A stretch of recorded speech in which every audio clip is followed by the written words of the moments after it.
Hello दोस्तों, नमस्कार। पराक्रम एकेडमी के करंट अफेयर सेक्शन में आपका स्वागत है। एक बार फिर हम आपके लिए लेकर हाजिर हैं देश विदेश एवं आपके प्रदेशों से संबंधित समसामयिक घटनाओं पर आधारित महत्वपूर्ण प्रश्न और उनके उत्तर, जो कि किसी भी कॉम्पिटिटिव एग्जाम के लिए बहुत ही इंपॉर्टेंट है। तो आइए डिस्कस करते हैं आज के करंट अफेयर सेक्शन का फर्स्ट क्वेश्चन। हमारा पहला प्रश्न है, किस भारतीय अमेरिकी अंतरिक्ष यात्री के नाम पर नॉर्थरोप ग्रूमैन ने 3 अक्टूबर 2020 को नासा सेंटर से सिग्नस स्पेसक्राफ्ट लॉन्च किया? In the name of which Indian American astronaut Northrop Grumman launched Cygnus spacecraft from NASA Center on October 3rd, 2020. And the options are Rakesh Sharma, Kalpana Chawla, APJ Abdul Kalam, Sunita Williams. Question है कि किस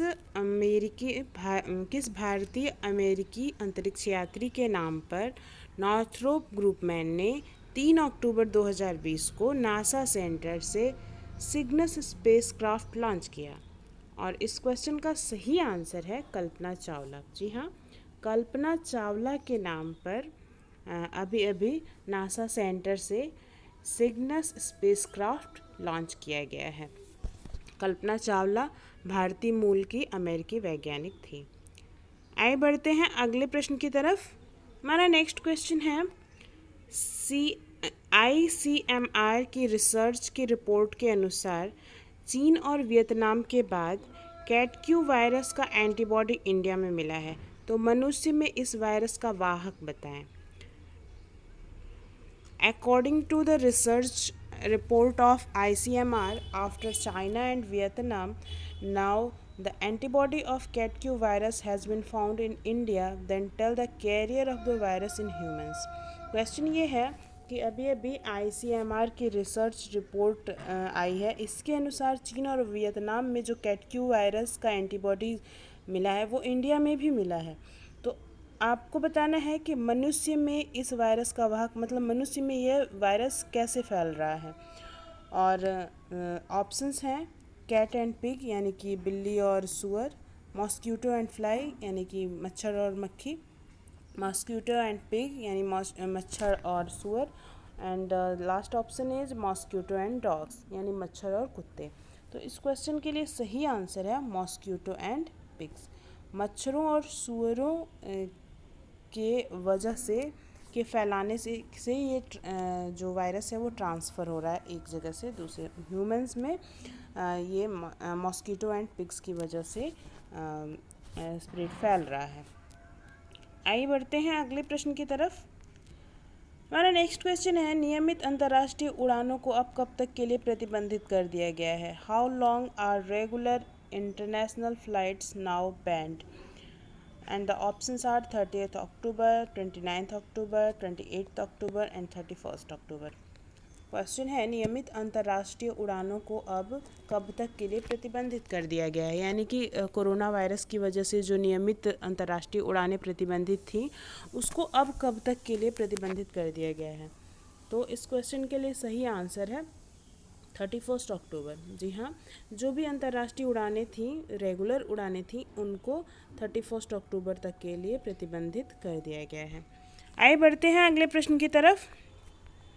हमारा next question है, Naugarh railway station का नाम बदलकर क्या रख दिया गया है? What has been renamed Naugarh railway station? यानी कि नौगढ़ जो रेलवे स्टेशन उत्तर प्रदेश में आता है, इस रेलवे स्टेशन का नाम बदलकर क्या रख दिया गया है? And the options are Sriharikota railway station, Siddharthnagar railway station, Atal Bihari Vajpayee railway station, Gandhi railway station. And the right answer is Siddharthnagar railway station. जी हाँ, नौगढ़ रेलवे स्टेशन का नाम बदलकर सिद्धार्थनगर रेलवे स्टेशन रख दिया गया है। आगे बढ़ते हैं अगले प्रश्न की तरफ। हमारा नेक्स्ट क्वेश्चन है, किस देश ने 17वें वार्षिक विज्ञान और प्रौद्योगिकी सोसाइटी फोरम की मेज़बानी की है? Which country has hosted the 17th annual science and technology society forum? And the options are China, America, Japan, Britain. किस देश ने 17वें वार्षिक विज्ञान और प्रौद्योगिकी सोसाइटी फोरम की मेज़बानी की है? तो इस क्वेश्चन के लिए सही आंसर है जापान। जी हाँ, Japan has hosted the 17th annual science and technology society forum and the right answer is Japan. आइए बढ़ते हैं अगले प्रश्न की तरफ। हमारा नेक्स्ट क्वेश्चन है, विश्व आवास दिवस कब मनाया गया है? विश्व आवास दिवस कब मनाया गया है, यानी कि when is world habitat day celebrated? Habitat day कब मनाया गया है? And the options are 6 October, 5 October, 3 October, 7 October. And the right answer is 5 October. जी हाँ, 5 अक्टूबर को वर्ल्ड हैबिटेट डे सेलिब्रेट किया गया है और वर्ल्ड हैबिटेट डे अक्टूबर के फर्स्ट मंडे को सेलिब्रेट किया जाता है। आइए बढ़ते हैं अगले प्रश्न की तरफ।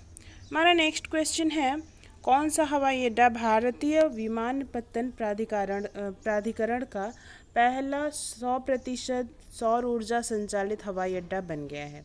Which airport has become the first 100% solar powered airport of Airport Authority of India? Airport authority of India यानी कि AAI।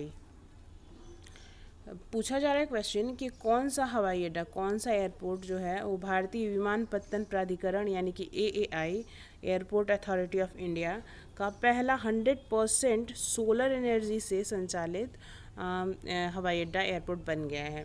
And the options are Kolkata airport, Puducherry airport, Mumbai international airport, Delhi airport.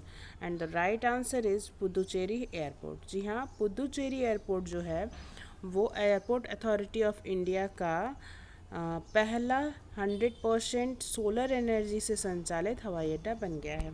आइए बढ़ते हैं अगले प्रश्न की तरफ। हमारा नेक्स्ट क्वेश्चन है, कहाँ प्रदूषण के स्तर को कम करने के लिए प्रदूषण विरोधी अभियान युद्ध प्रदूषण के विरुद्ध लॉन्च किया गया है? Where has the anti pollution campaign war against pollution launched to reduce the level of pollution के लेवल को रिड्यूस करने के लिए वॉर अगेंस्ट पॉल्यूशन नाम का एंटी पॉल्यूशन कैंपेन कहाँ लॉन्च किया गया है? And the options are Jammu Kashmir, Ahmedabad, Chandigarh, Delhi. And the right answer is Delhi. जी हाँ, दिल्ली में जो पॉल्यूशन लेवल है इसको रिड्यूस करने के लिए war against pollution anti pollution campaign start किया गया है, लॉन्च किया गया है। तो इस क्वेश्चन का राइट आंसर है दिल्ली। आइए बढ़ते हैं अगले प्रश्न की तरफ। हमारा नेक्स्ट क्वेश्चन है, कौन सा देश 12वां ब्रिक्स शिखर सम्मेलन की अध्यक्षता करेगा? कौन सा देश 12वें ब्रिक्स शिखर सम्मेलन की अध्यक्षता करेगा? Which country will preside over the 12th BRICS summit? तो 12th ब्रिक्स समिट को कौन सा देश प्रेसीड करेगा, यानी कि अध्यक्षता कौन करेगा इस ब्रिक्स शिखर सम्मेलन की? And the options are Russia, Japan, Iran, America. And the right answer is Japan. जी हाँ, जापान जो है 12वें ब्रिक्स शिखर सम्मेलन की अध्यक्षता करेगा। और ब्रिक्स शिखर सम्मेलन में कौन से कंट्रीज़ हैं? ब्रिक्स यानी कि Brazil, Russia, India, China and South Africa. ये ब्रिक्स शिखर सम्मेलन में यही 5 कंट्रीज़ सम्मिलित होती हैं। आइए बढ़ते हैं अगले प्रश्न की तरफ। ओल्ड सनवरियन अचीवर्स अवार्ड 2020 से किसे सम्मानित किया गया है? Who has been awarded the old Sanawarian achiever award 2020? And the options are Taranjit Singh Sandhu, Aamir Khan, Seemanchal Das, none of these. And the right answer is Taranjit Singh Sandhu. जी हाँ, ओल्ड सनावरियन अचीवर अवार्ड 2020 से तरनजीत सिंह संधू को सम्मानित किया गया है। इस क्वेश्चन का सही आंसर है तरनजीत सिंह संधू। आइए देखते हैं हमारे कल पूछे गए प्रश्न का सही उत्तर क्या था। हमारा कल का क्वेश्चन था, कनकलता बरुआ पोत को कोलकाता में किस भारतीय सेना द्वारा कमीशन किया गया है? Kanaklata Barua vessel has been commissioned by which Indian Army in Kolkata? And the options was Indian Navy, Indian Coast Guard, Indian Air Force, Indian Army. And the right answer was Indian Coast Guard. जी हाँ, भारतीय तटरक्षक बल द्वारा कनकलता बरुआ पोत को कोलकाता में कमीशन किया गया था। आइए देखते हैं आपके लिए हमारा आज का क्वेश्चन क्या है। हमारा आज का क्वेश्चन है, किस देश का भारतीय दूतावास सौर ऊर्जा इस्तेमाल करने वाला पहला दूतावास बन गया है? Which countries Indian embassy has become the first embassy to use solar energy? And the options are America, Madagascar, Japan, Italy. इस क्वेश्चन का सही आंसर आप हमें कमेंट बॉक्स में दे सकते हैं और इसी तरह के करंट अफेयर्स प्रतिदिन प्राप्त करने के लिए हमारे साथ जुड़े रहें हमारे चैनल पराक्रम एकेडमी पर।